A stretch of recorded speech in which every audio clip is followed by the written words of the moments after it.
A father and son's peaceful day at the park takes a shocking turn when a police dog chases the young boy, on orders from a fellow officer. But this father isn't just any bystander. He's a police captain, and now he's determined to hold the officer accountable. What starts as a terrifying moment becomes a powerful battle for justice, shaking the police department and testing the strength of his family. How far will this father go to protect his son and demand the truth? Find out in this gripping story of integrity, courage, and the fight for what's right. Subscribe now to join the journey and let us know in the comments. What would you do in his place? The park was alive with the quiet hum of a Saturday morning. Families spread picnic blankets across the dewy grass, their chatter mixing with the soft rustle of leaves. The sun hung low, casting a golden glow that made the oak trees shimmer in the breeze. Children chased each other along the playground's edges, while joggers weaved through the winding trails. It was a picture-perfect day, the kind that invited people to slow down and savor the moment. For Ethan Marshall, though, this morning was more than just a relaxing start to the weekend. It was one of the rare times he could spend with his son, Lucas.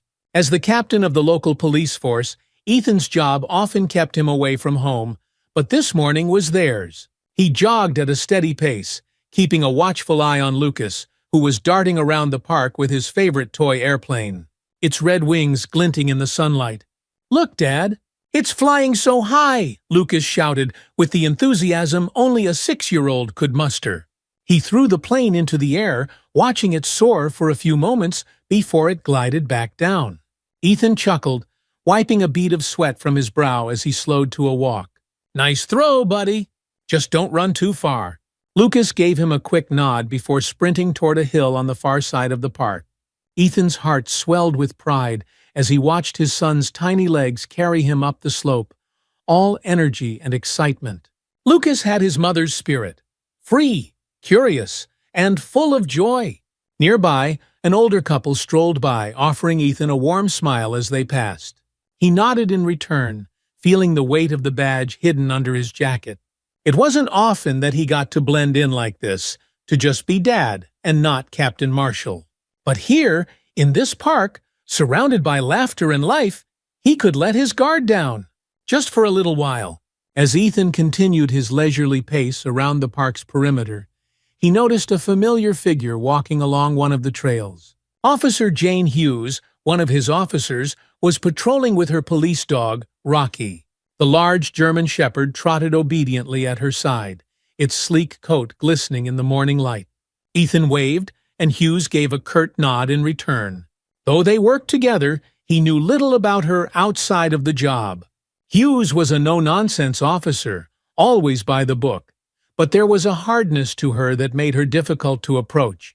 Her expression was as rigid as ever, even here in the peaceful park. Rocky's presence seemed to add to the tension that followed her.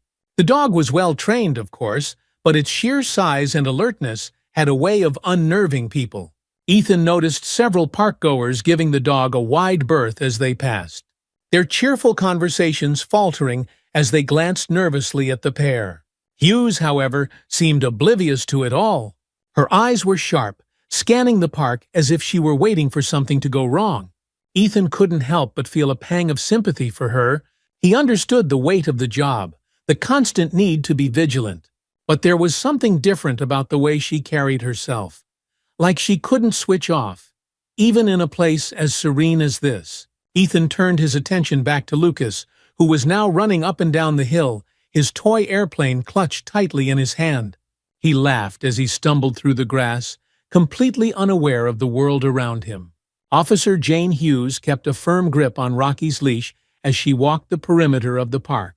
The dog moved with precision, his eyes darting to every new sound or movement, his ears perked.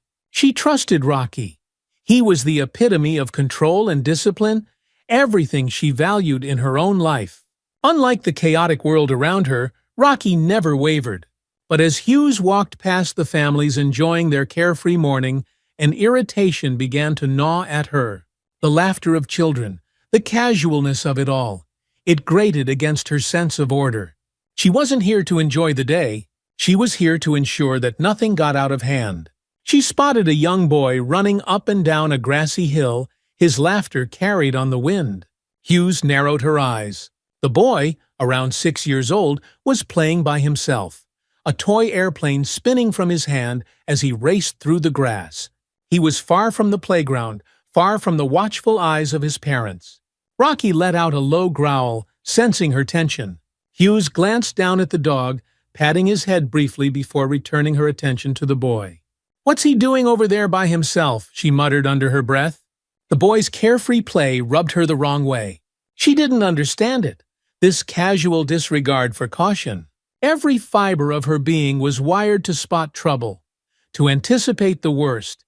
And here was this boy, running wild without a care in the world. It felt wrong. Hughes slowed her pace, watching the boy closely.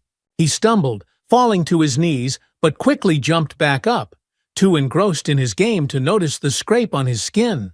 He didn't belong here, not without someone keeping a closer eye on him. She glanced around, spotting his father, a man she recognized as Captain Ethan Marshall, on the other side of the park. Hughes's jaw tightened. She had worked under Marshall for years, always maintaining a respectful distance. He was fair, she had to give him that, but his laid-back demeanor had never sat well with her. To her, control was everything, and Marshall seemed too willing to let things slide.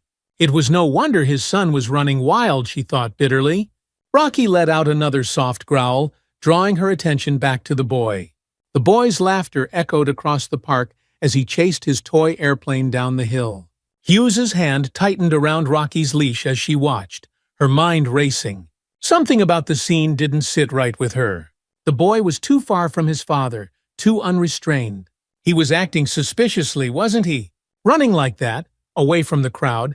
It could easily be a sign of trouble. Hughes's heart began to pound. She had been trained to trust her instincts, to act before a situation got out of hand. And her instincts were telling her that this boy needed to be stopped. "Rocky," she murmured, giving the leash a small tug. "Let's go." The dog straightened, his body taut as he awaited her next command. For a moment, Hughes hesitated.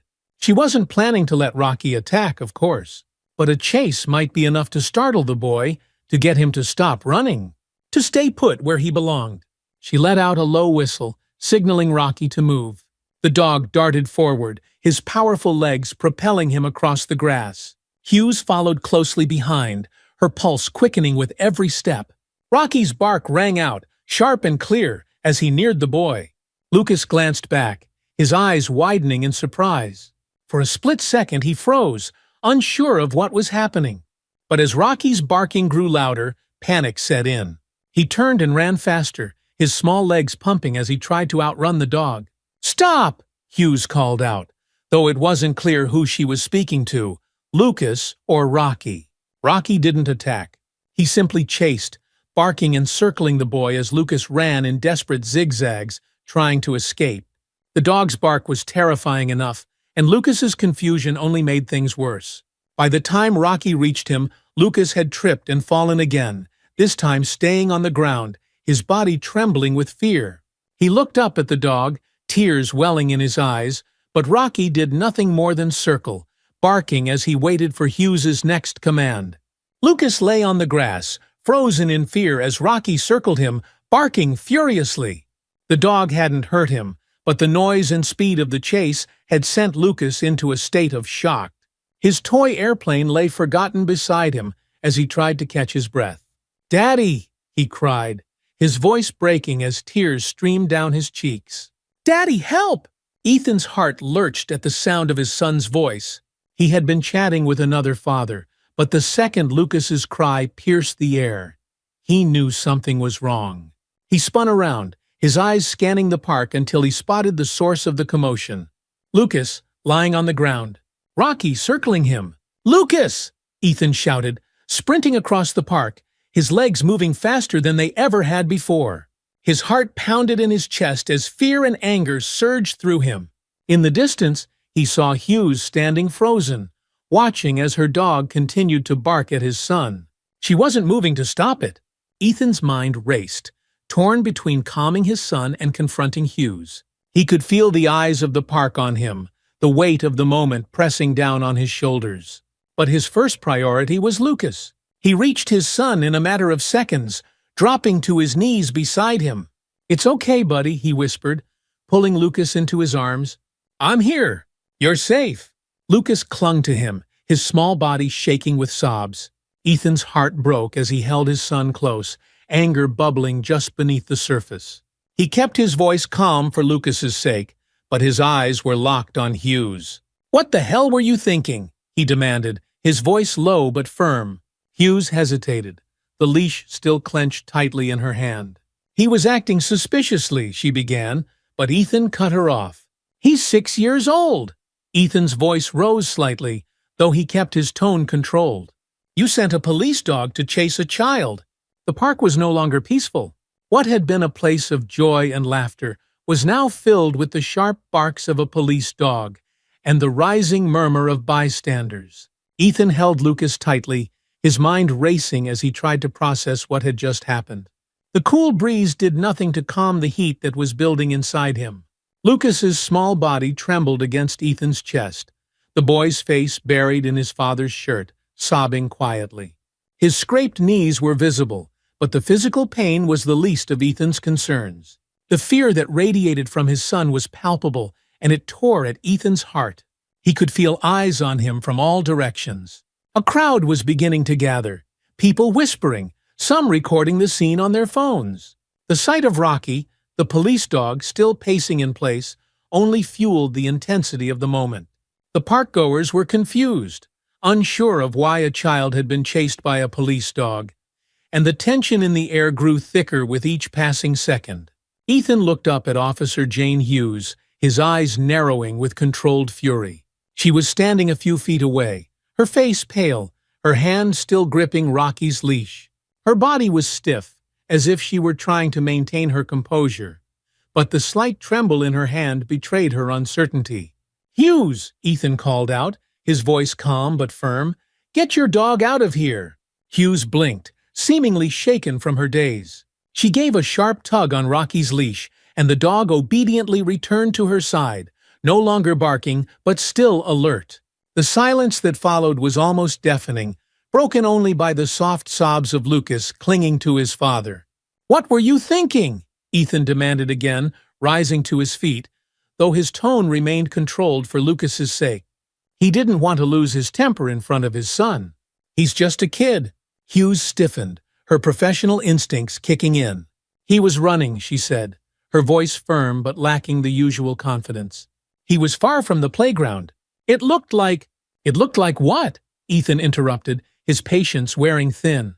"You thought a 6-year-old playing with a toy airplane was a threat?" The question hung in the air between them, heavy with disbelief. Hughes shifted her weight, clearly uncomfortable under the scrutiny, but she refused to back down. "I was following protocol," she said, her voice steadying as she spoke. "He was acting out of the ordinary. It's my job to ensure the safety of the park." Ethan's jaw clenched. He wanted to shout, to tell her how wrong she was, but the eyes of the crowd and the quiet sobs of his son kept him grounded. He could feel the judgment from the onlookers, both toward Hughes and toward himself, and he knew that whatever he said next had to be measured. Lucas sniffed, looking up at his father with wide, tear-filled eyes. "Daddy," he whispered, his voice trembling, "I was just playing." Ethan's heart broke. He knelt down, brushing a stray tear from Lucas's cheek. "I know, buddy. I know. It's not your fault." As Ethan cradled his son, a wave of anger surged through him, hotter and fiercer than before. This wasn't just about a mistake. This was about Lucas's safety, his innocence, and the way Hughes had made him feel like a criminal for simply being a child. But Ethan knew he couldn't let his emotions get the better of him. Not now. Not here. The crowd continued to grow, and some of the bystanders began murmuring loudly enough for Ethan to hear. "Why'd she send the dog after him?" one woman asked, her voice filled with disbelief. "He's just a little boy." Ethan stood again, his hands gently resting on Lucas's shoulders. He turned to face Hughes, who was still holding the leash, her posture rigid as she tried to maintain control of the situation. "Look around," Ethan said, his voice steady but sharp. Do you see the panic you've caused? Do you hear what people are saying? This didn't need to happen." Hughes flinched at his words, though she kept her expression neutral. "I did what I thought was necessary to maintain order," she insisted, her voice growing firmer. "The dog wasn't going to hurt him." "He wasn't going to hurt him?" Ethan repeated incredulously. "He chased him, barking like he was some kind of criminal. Do you have any idea what that does to a 6-year-old? You terrified him." Lucas tugged on Ethan's pant leg, his voice still small. "I was scared, Daddy." Ethan's anger flared again, but this time he directed it inward. He should have been watching more closely. He should have been there to stop this before it spiraled out of control. The guilt gnawed at him, though he knew it wasn't really his fault. He took a deep breath, forcing himself to stay calm for Lucas's sake. He wasn't just a father in this moment.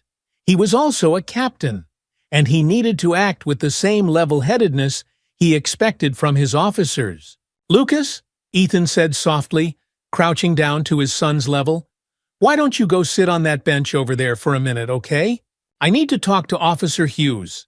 Lucas hesitated, but after a reassuring nod from Ethan, he shuffled over to the bench, clutching his toy airplane tightly in his hands.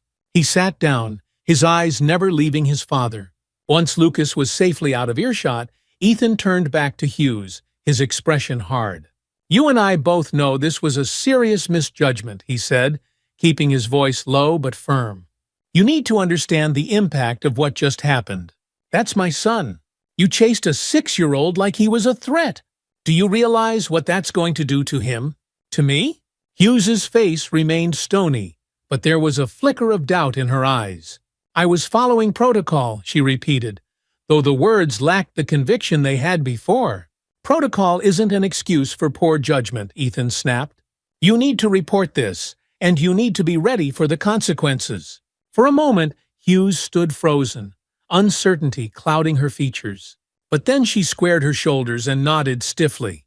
"I'll file a report." Ethan shook his head. "Not just a report. This goes higher. This isn't going to be swept under the rug." The events at the park were quickly recorded by several onlookers, and within hours, the video footage of the incident was making the rounds on social media. The narrative, like most things on the internet, spun out of control almost instantly. Posts with titles like "Police Dog Chases Child in Local Park" and "Officer Overreacts in Incident Involving 6-Year-Old" were shared thousands of times. The public was quick to react, and outrage spread like wildfire.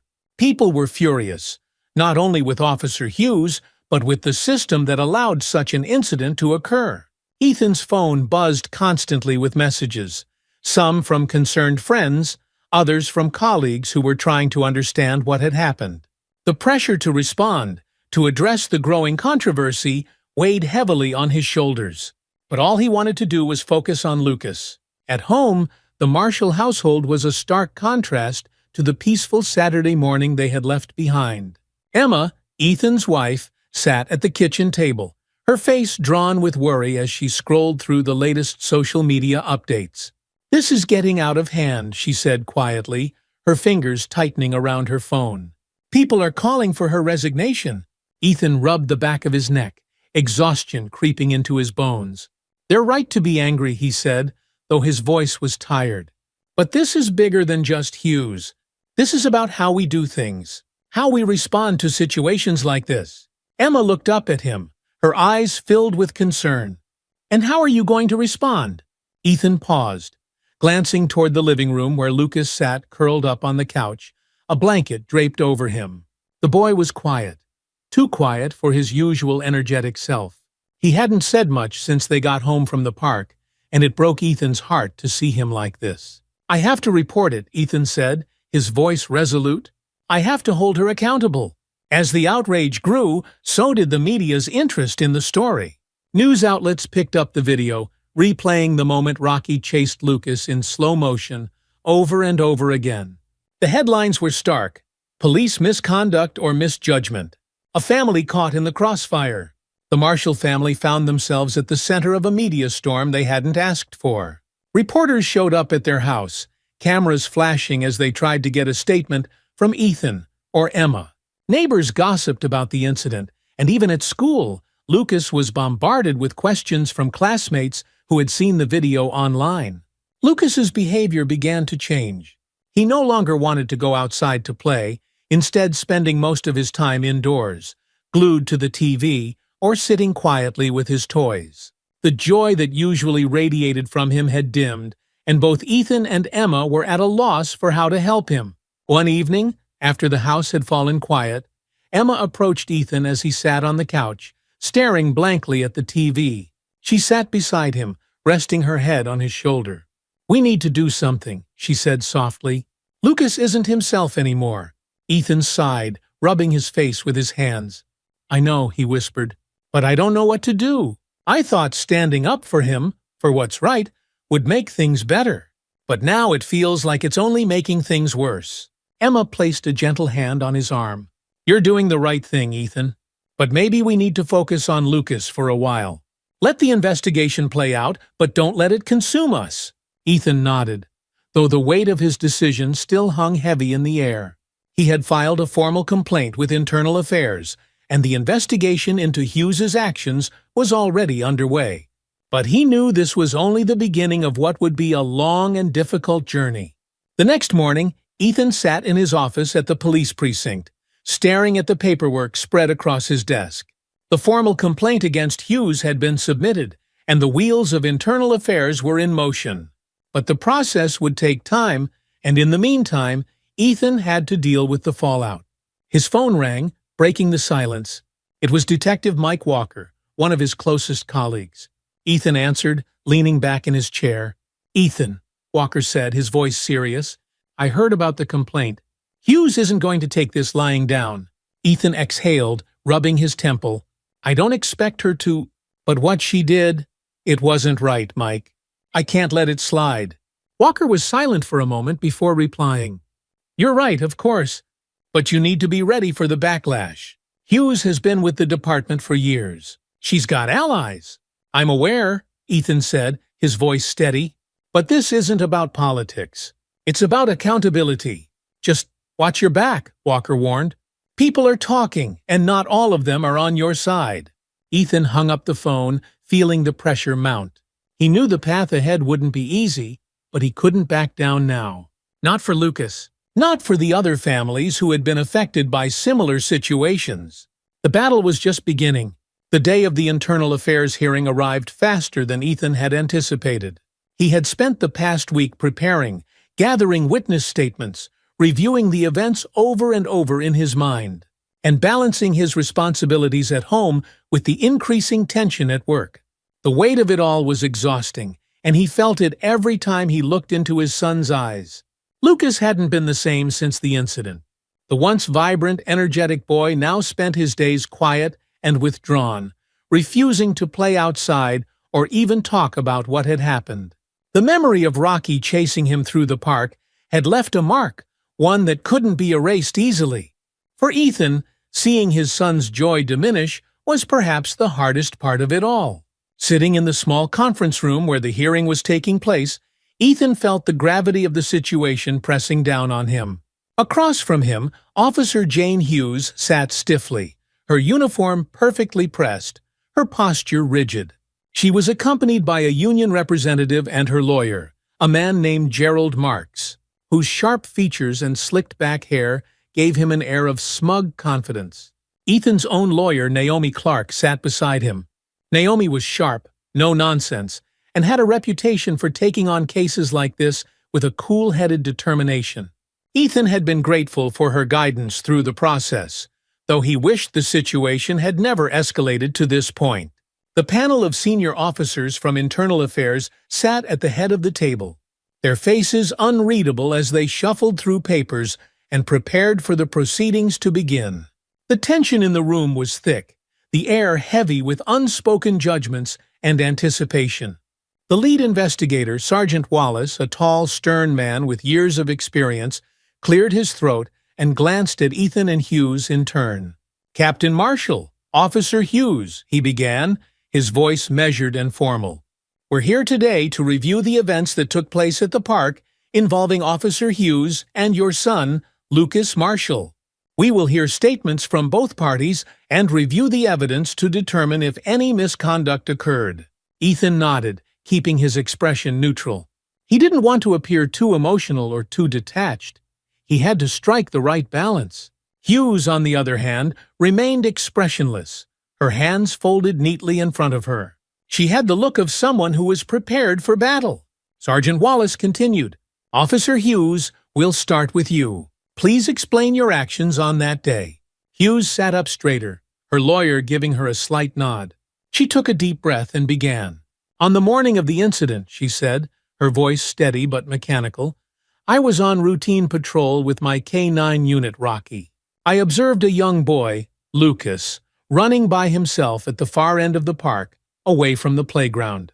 His behavior seemed unusual, as he was separated from other children and adults. As part of my duty to ensure safety in the park, I directed Rocky to approach the boy to prevent him from running further and to assess the situation.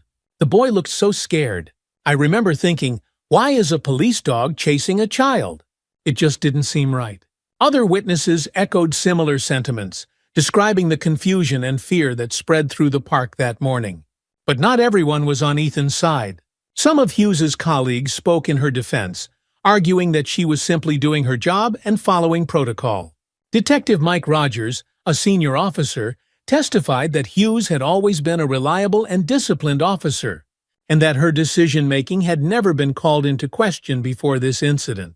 "Jane's a good cop," Rogers said firmly. "She's been with us for years. I don't think she meant for any of this to happen, and I believe she was acting in good faith." The room was divided, with some officers supporting Ethan's call for accountability, while others were more concerned with protecting one of their own. Ethan could feel the tension mounting. The divide between those who wanted justice for Lucas and those who saw this as a threat to the department's cohesion. By the end of the day, the air in the conference room was thick with tension. Ethan sat in silence, his hands clenched in his lap as the panel retreated to deliberate. He knew that this decision would have far-reaching consequences, not just for Hughes, but for his career and for Lucas's future. Naomi leaned over, her voice low. "You did well, Ethan. No matter what happens, you made your case clear. It's up to them now." Ethan nodded, but the pit in his stomach remained. He glanced at Hughes, who sat across the room with her lawyer. She looked composed, but there was a flicker of something in her eyes. Uncertainty, perhaps, or fear of what might come next. The panel returned after what felt like an eternity. Sergeant Wallace cleared his throat, his expression grave. After reviewing the evidence and hearing testimonies from both parties, Wallace began, "We have concluded that Officer Hughes's actions, while not intentionally harmful, did not follow proper judgment in handling the situation involving Lucas Marshall. As a result, Officer Hughes will be suspended pending further review." The decision hung in the air, heavy and unresolved. Hughes's face remained expressionless, but Ethan could see the subtle tension in her shoulders. She had been spared immediate termination, but the suspension was a blow nonetheless. Ethan exhaled slowly, his heart heavy with mixed emotions. The decision was a step toward accountability, but it didn't feel like a victory. Lucas was still struggling, and the damage done to his sense of safety couldn't be undone by a suspension alone.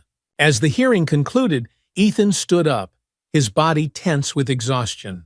Hughes avoided his gaze as she left the room with her lawyer, but Ethan didn't care. He wasn't here for her, he was here for Lucas. As Ethan walked out of the precinct, the cool evening air hit him like a wave of relief.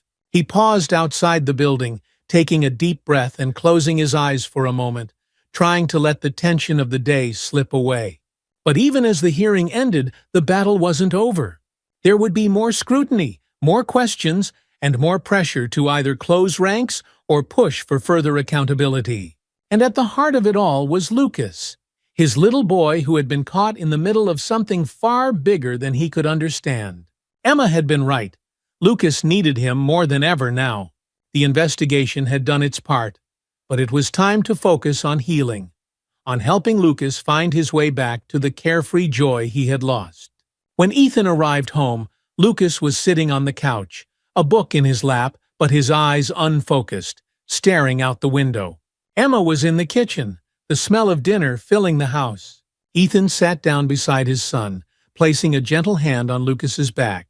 "How are you feeling, buddy?" he asked softly. Lucas shrugged, not looking up from the book. "Okay, I guess."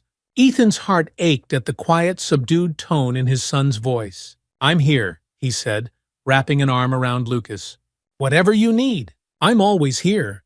Ethan sat in his office the morning after the hearing, staring out the window, lost in thought.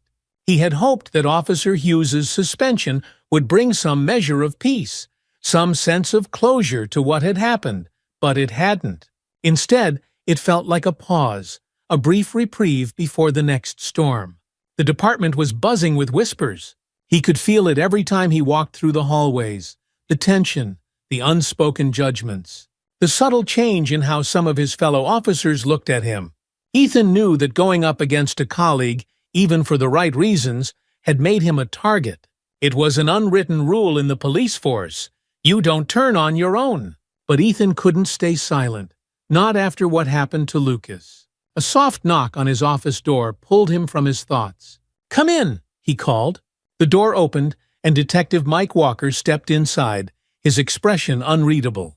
Walker had been one of Ethan's closest colleagues for years, a reliable detective with a level-headed approach.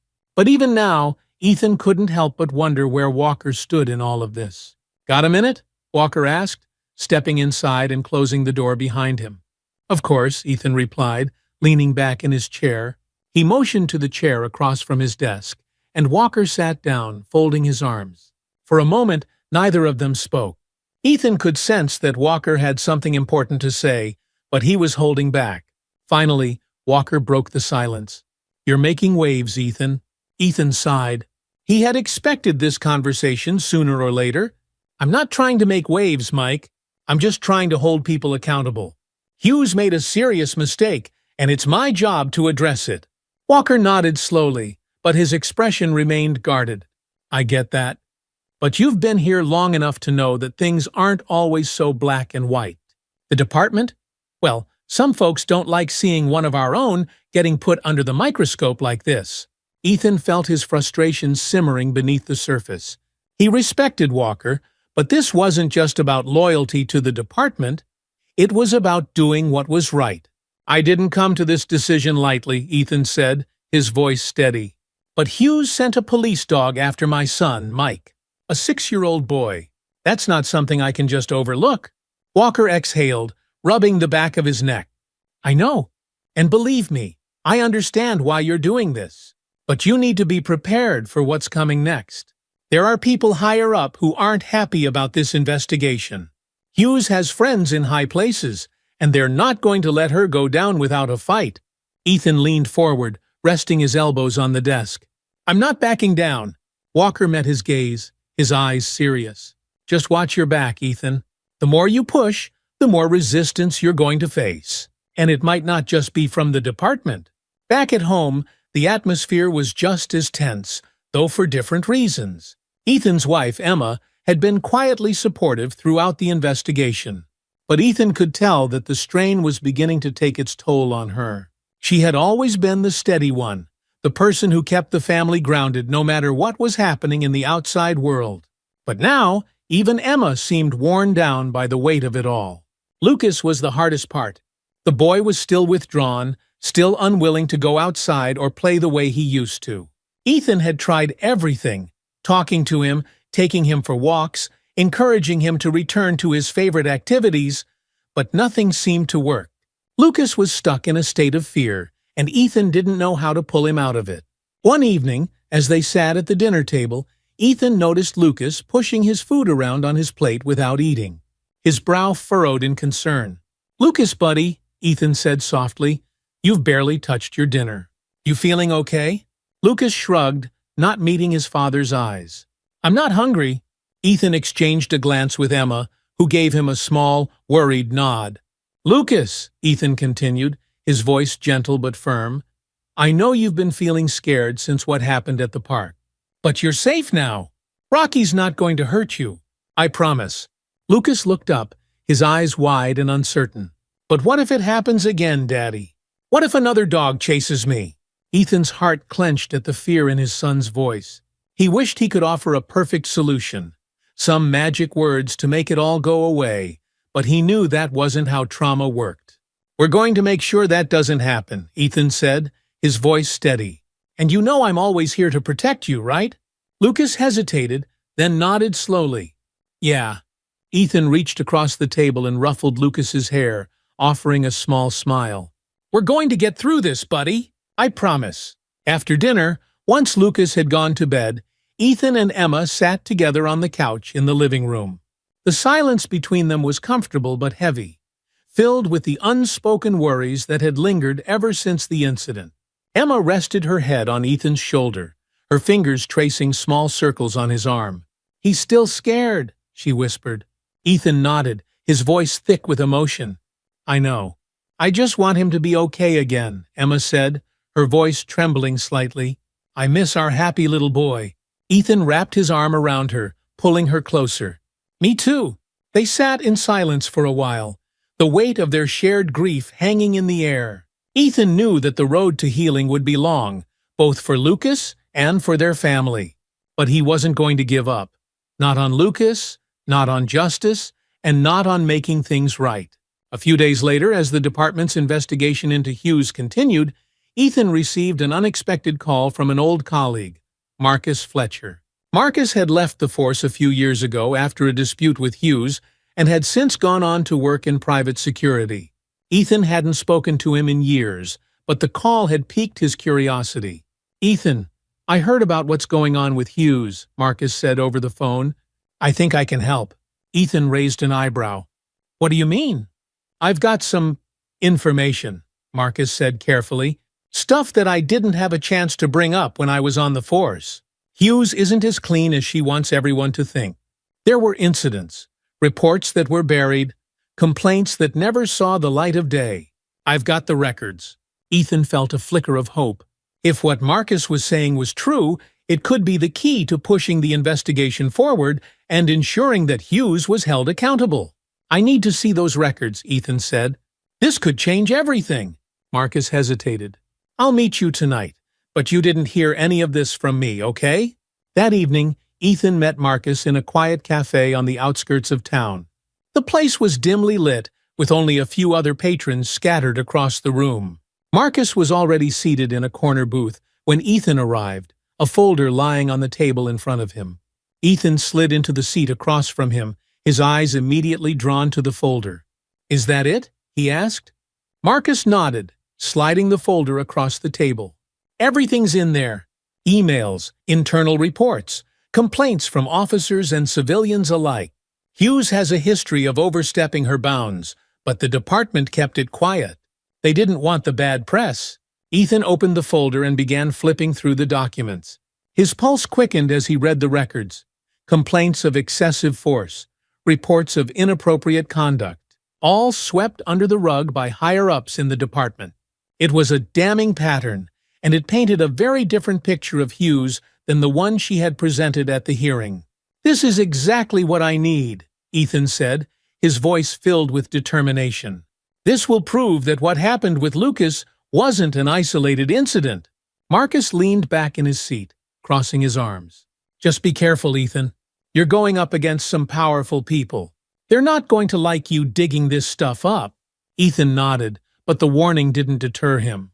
He had come too far to turn back now.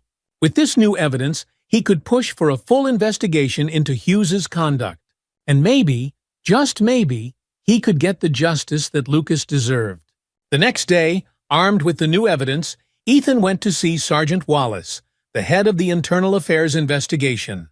Wallace was a no-nonsense leader, someone who valued integrity. But Ethan knew that even he would be under pressure from the higher-ups to keep the department's reputation intact. Ethan sat across from Wallace in his office, the folder of evidence sitting on the desk between them. "Sergeant, you need to see this," Ethan said, pushing the folder forward. "These are records that were buried, complaints against Officer Hughes that were never properly addressed. This isn't just about what happened with Lucas. It's about a pattern of misconduct." Wallace flipped through the documents, his brow furrowing as he read. "Where did you get this?" he asked, though his tone wasn't accusatory, more curious than anything else. "I can't reveal my source," Ethan said. "But the evidence is solid. This is bigger than one incident in the park. Hughes has been out of line before, and the department looked the other way." Wallace sighed, leaning back in his chair. "This changes things," he admitted. "We'll have to expand the investigation." Ethan felt a surge of relief. For the first time since the incident, it felt like they were finally moving in the right direction. Word of the expanded investigation into Officer Hughes spread through the department like wildfire. Ethan could feel the shift in atmosphere the moment he stepped into the precinct the next morning. Conversations stopped abruptly as he walked by, and officers who had once greeted him with respect now gave him cold, wary looks. He tried to focus on his work, but the tension in the air was impossible to ignore. The investigation had placed a spotlight on the department's internal issues, and many officers saw Ethan as the source of that scrutiny. It didn't matter that Hughes had a history of misconduct. What mattered to them was that Ethan had broken the unwritten code by going after one of their own. It wasn't long before Detective Mike Walker stopped by Ethan's office, his expression grim. "You've really stirred up a hornet's nest," Walker said, closing the door behind him. "People are talking, Ethan. A lot of them think you're trying to take down the whole department." Ethan rubbed his temples, feeling the weight of the situation pressing down on him. "I'm not trying to take anyone down, Mike. I just want justice for Lucas. This is about holding Hughes accountable for what she did." Walker sighed, leaning against the door. "I know that. But not everyone sees it that way. You're challenging the system, and the system doesn't like being challenged." Ethan looked up at Walker, frustration simmering beneath the surface. "I'm not going to back down. Not now." "I didn't expect you to," Walker replied, crossing his arms. "But you need to be ready for what's coming next. The higher-ups are going to push back. They don't want this investigation going public." Ethan's jaw tightened. This isn't just about Lucas anymore. There are other families, other people who've been affected by Hughes's actions. If the department tries to cover this up, they'll have a lot more than just one angry father on their hands. Walker gave him a long, measured look before nodding. "Just watch your step. The people you're going up against, they play dirty. At home, things weren't much easier." The investigation was taking its toll on Ethan and his family, and the strain was starting to show. Lucas was still struggling with the aftermath of the incident, his anxiety manifesting in small but painful ways. He was quieter than usual, hesitant to go outside or play with other kids, and his sleep was often interrupted by nightmares. One night, after another restless evening with Lucas waking up in tears, Ethan sat at the kitchen table, his head in his hands. Emma joined him, placing a comforting hand on his shoulder. "He's still having nightmares, Ethan," Emma said softly, her voice filled with worry. "I don't know how to help him anymore." Ethan sighed, lifting his head to meet her gaze. "I don't either," he admitted, his voice thick with emotion. "I thought that by fighting for justice, by holding Hughes accountable, it would make things better. But it feels like it's only making things worse." Emma squeezed his shoulder, her expression gentle. "You're doing the right thing. Lucas knows that you're fighting for him. But maybe we need to focus on helping him heal. The investigation is important, but so is our family." Ethan nodded, though the guilt still gnawed at him. He had thrown himself into the fight for justice, but in the process, he had neglected the emotional toll it was taking on his family, especially Lucas. "I'll make more time for him," Ethan promised. "I'll be here more. I won't let this investigation take over everything." Emma gave him a small, encouraging smile. "We'll get through this. Together." A few days later, Ethan received a call from Sergeant Wallace, requesting a private meeting. The expanded investigation was moving forward, and Wallace wanted to discuss the next steps. Ethan knew that this meeting would be crucial, not just for the investigation, but for the future of his career. When Ethan arrived at Wallace's office, the sergeant was already seated behind his desk, a thick file of documents in front of him.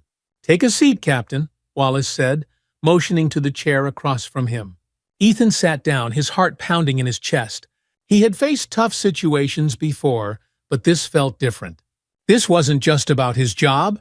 It was about justice, accountability, and the future of his family. Wallace leaned forward, resting his hands on the desk. "We've reviewed the new evidence you provided," he said, his tone serious. "The complaints against Hughes are damning. If this goes public, it's going to cause a major backlash for the department." Ethan nodded, already knowing what was coming next. "And what do you want to do about it?" Wallace hesitated for a moment before answering. "The department's top brass wants to handle this quietly. They're willing to take disciplinary action against Hughes, but they don't want the media involved. They're offering you a deal. If you agree to keep this internal, they'll expedite the investigation and ensure that Hughes is removed from the force." Ethan felt a surge of anger rise within him. "You want me to stay quiet so the department can save face?" Wallace's expression remained neutral. "It's not about saving face, Ethan. It's about keeping the peace. If this blows up in the media, it's going to damage the entire department's reputation. We're trying to find a solution that holds Hughes accountable without dragging everyone else down with her." Ethan's mind raced. On one hand, the offer meant that Hughes would face consequences for her actions, and it would spare his family from further media attention. On the other hand, it felt like a cover-up, a way for the department to sweep years of misconduct under the rug without addressing the larger issues. "I'm not looking for revenge," Ethan said, his voice calm but firm. "But I won't let this be buried either. There are people who deserve to know the truth." Wallace leaned back in his chair, his eyes narrowing slightly. "Think carefully about this, Ethan. If you take this public, you're going to make a lot of enemies. And it won't just affect you, it'll affect your family." Ethan stood up, his decision already made. "I'll do what's right. If that makes me enemies, so be it." After the meeting with Wallace, Ethan returned home, his mind racing with the implications of the department's offer. He couldn't help but feel conflicted. On one hand, he wanted to protect his family from the fallout of a public scandal.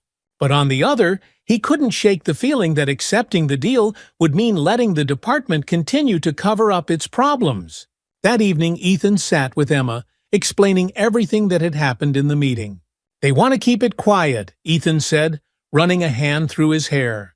"They're offering to take action against Hughes, but only if I agree to keep this internal." Emma frowned, her brow furrowed in concern. "And what happens if you don't agree?" "They're worried about the media. If I push for this to go public, it's going to create a lot of backlash. Not just for Hughes, but for the entire department." Emma sat quietly for a moment, processing the information. "Do you think they'll really hold Hughes accountable if you take the deal?" Ethan shook his head. "I don't know. They're offering to remove her, but I have a feeling they'll just sweep the rest under the rug." Emma placed a hand on his arm, her voice gentle. "You need to do what's right, Ethan. For Lucas, for yourself, and for everyone else who's been hurt by this. If that means going public, then we'll face whatever comes." Ethan looked into her eyes, feeling a surge of gratitude for her unwavering support. He knew the decision wasn't easy, but it was clear to him now what needed to be done. "I won't stay quiet," Ethan said, his voice steady. "Hughes needs to be held accountable, and the truth needs to come out." The next morning, Ethan made the decision to take the investigation public. He contacted Naomi Clark, his lawyer, and they began preparing a public statement. Ethan knew the risks involved, but he couldn't let fear dictate his actions. The following week, Ethan held a press conference, standing in front of reporters and cameras with Naomi by his side. He spoke clearly and confidently, outlining the findings of the investigation and the years of misconduct that had been covered up within the department. "This isn't just about my son," Ethan said, his voice strong.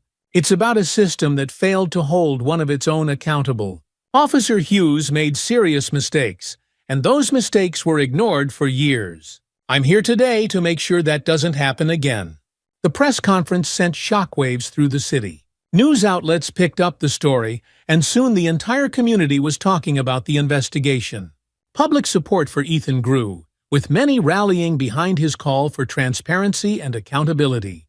But the backlash from within the department was swift. Ethan received cold stares and whispered comments from some of his colleagues, while others outright avoided him. He knew that his decision to go public had cost him the trust of many within the force, but he didn't regret it. The truth needed to be told. A few days after the press conference, Ethan received a call from Sergeant Wallace. The department had concluded its investigation, and Officer Hughes had been officially removed from the force. It wasn't the sweeping reform Ethan had hoped for, but it was a step in the right direction. When he told Lucas about the news, his son looked up at him with wide, hopeful eyes. "Does this mean she can't hurt anyone else?" Lucas asked quietly. Ethan smiled, kneeling down to meet Lucas's gaze. "That's right, buddy. She's not going to hurt anyone else." For the first time in what felt like forever, Ethan saw a spark of joy in his son's eyes. It wasn't a complete return to normal, but it was a start. That evening, as the sun set over the horizon, Ethan took Lucas for a walk in the park. The same park where everything had started. Lucas held his father's hand tightly, but this time, there was no fear in his eyes, only the quiet peace of a boy who knew his father had fought for him. The aftermath of Ethan's decision to take the investigation public rippled through the police department and the city in ways he hadn't fully anticipated. The news of Officer Hughes being removed from the force was met with mixed reactions. Some praised Ethan for his courage and his commitment to seeking justice, while others accused him of turning his back on his colleagues. The media attention, though initially overwhelming, began to die down as the story evolved into something larger, something that transcended the incident with Hughes. The city council announced plans to review police procedures, particularly those involving K-9 units, and a wave of conversations about accountability and reform began to sweep through the community. Ethan watched these developments with a sense of cautious optimism. His actions had sparked change, even if it wasn't the sweeping reform he had initially hoped for. Still, there was a quiet satisfaction in knowing that he had done something to prevent future incidents like the one that had traumatized his son. At home, things were slowly improving. Lucas was beginning to heal, though the process was gradual. His fear had lessened, and he had even started playing outside again, though always with a watchful eye on his surroundings. The nightmares hadn't disappeared completely, but they were less frequent, and his laughter was beginning to return. Soft at first, but more genuine with each passing day. One evening, as the family sat together in the living room, Lucas looked up at his father with wide, curious eyes. "Daddy, does this mean the bad people are gone now?" he asked, his voice filled with innocent wonder. Ethan exchanged a glance with Emma, his heart aching at the simplicity of the question. He knelt down in front of Lucas, resting a gentle hand on his son's shoulder. "Not all of them, buddy," Ethan said softly, "but we're trying to make things better. And I'm always going to do everything I can to protect you. You know that, right?" Lucas nodded, his small hand gripping Ethan's tightly. "I know, Daddy." As the weeks went by, the tension that had once filled the Marshall household began to lift. Ethan made a concerted effort to spend more time with Lucas, taking him to the park on weekends, playing games with him, and simply being present. He knew that his son needed him more than ever, and he was determined not to let the pressures of the investigation pull him away from his family again. One Saturday afternoon, Ethan and Lucas returned to the park where the incident had occurred. The decision to return hadn't been an easy one. Lucas had been hesitant at first, and Ethan had worried about whether his son was truly ready. But Lucas had insisted, his determination surprising both his parents. As they walked along the familiar path, Ethan felt a knot of anxiety tighten in his chest. He watched Lucas carefully, looking for any signs of fear or discomfort. But to his surprise, Lucas seemed calm, his small hand holding tightly onto his father's. "Daddy, can I go play?" Lucas asked, glancing toward the playground where other children were laughing and running around. Ethan hesitated for a moment, then nodded. "Of course, buddy. I'll be right here." Lucas ran off toward the playground, and Ethan watched as his son joined a group of kids playing tag. There was a lightness in Lucas's step that Ethan hadn't seen in months, and for the first time since the incident, he felt a sense of peace settle over him. Emma arrived shortly after, walking up beside Ethan and slipping her hand into his. "He looks happy," she said, her voice filled with quiet relief. Ethan nodded, his gaze still fixed on Lucas. "He does. It feels like we're finally getting back to normal." Emma smiled, resting her head against Ethan's shoulder. "I knew we would. It just took time." Ethan wrapped his arm around her, pulling her close as they watched their son play. There was still healing to be done, but they were moving forward, together. A few days later, Ethan was called into Chief Wallace's office for a final debrief on the investigation. The meeting was brief and formal, with Wallace outlining the department's next steps in light of Officer Hughes's removal. Reforms would be made, changes to protocols would be implemented, and the department's relationship with the community would be a top priority moving forward. As the meeting ended, Wallace looked up at Ethan with an expression that was difficult to read. "You did the right thing, Captain," Wallace said, his tone measured. "Even if not everyone in this department agrees, you set a standard for accountability that we need to uphold." Ethan nodded, grateful for the chief's support. "I appreciate that, sir. It wasn't an easy decision, but it was the right one." Wallace leaned back in his chair, folding his hands together. "The department is going to be under a lot of scrutiny in the coming months. We're going to need officers like you to lead the way." Ethan met Wallace's gaze, feeling the weight of the responsibility that came with those words. He had fought hard for justice, not just for Lucas, but for the entire community. And now, as the dust began to settle, he realized that the fight wasn't over. It was just beginning. "I'll do my part," Ethan said firmly, "for my family and for the people we're supposed to protect." Wallace gave a curt nod, his expression softening slightly. "Good, because we've got a lot of work to do." As time passed, the media attention surrounding the investigation began to fade.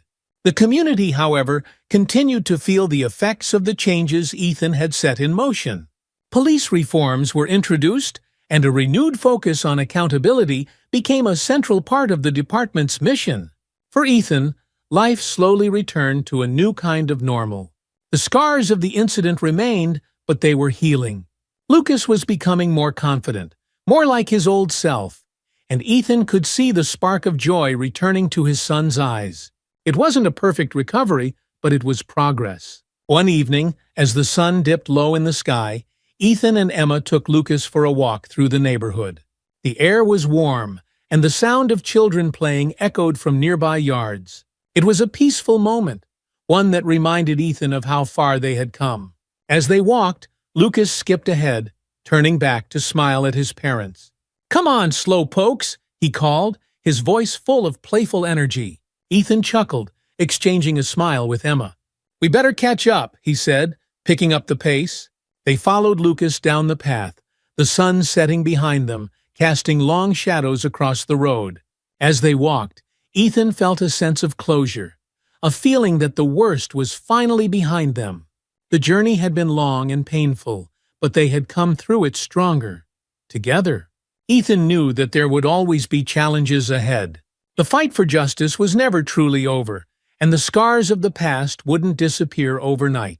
But for now, in this quiet moment with his family, he allowed himself to feel something he hadn't felt in a long time. Peace. The park, which had once been the site of so much fear and uncertainty, had now become a place of renewal. Lucas ran across the grass, his laughter echoing in the warm afternoon air. Ethan and Emma watched from a nearby bench, their hands intertwined, as their son played with the same carefree abandon he had before the incident. It had taken time, more time than Ethan had expected, but Lucas was healing. The nightmares were less frequent. The fear that had gripped him had loosened its hold, and the boy's bright spirit had returned. Ethan leaned back on the bench, watching Lucas with a smile. "I didn't think we'd ever get here," he said quietly. Emma squeezed his hand. "We did, because you fought for him, and you never gave up." Ethan nodded, his heart full. "I fought for all of us." As they sat there, watching their son run freely in the park, Ethan realized that the fight for justice had changed him too. He had learned that doing the right thing wasn't always easy, that sometimes it meant standing alone, facing criticism, and risking everything for the truth. But he had also learned that the fight was worth it. For Lucas, for his family, and for every person who deserved to live in a world where justice was more than just a word. As the sun began to set, casting golden hues across the park, Ethan stood up, offering his hand to Emma. "Come on," he said with a smile.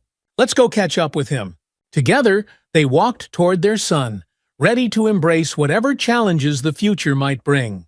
For now, though, they were at peace, knowing that they had stood up for what was right and had come out stronger on the other side. As the family walked off into the sunset, embracing the peace they had fought so hard to find, Ethan knew that their journey, though challenging, had made them stronger. It was a reminder that doing what's right always matters, even when the road is tough. And just like Ethan's fight for justice, we all face our own battles every day. If you've been moved by this story and want to see more stories of resilience, justice, and courage, be sure to hit that subscribe button. Join us on this journey of storytelling, where every fight for what's right brings hope and change. Don't miss out on the next powerful story. We've got so much more coming your way. Subscribe now and be a part of a community that believes in the power of standing up for what's right.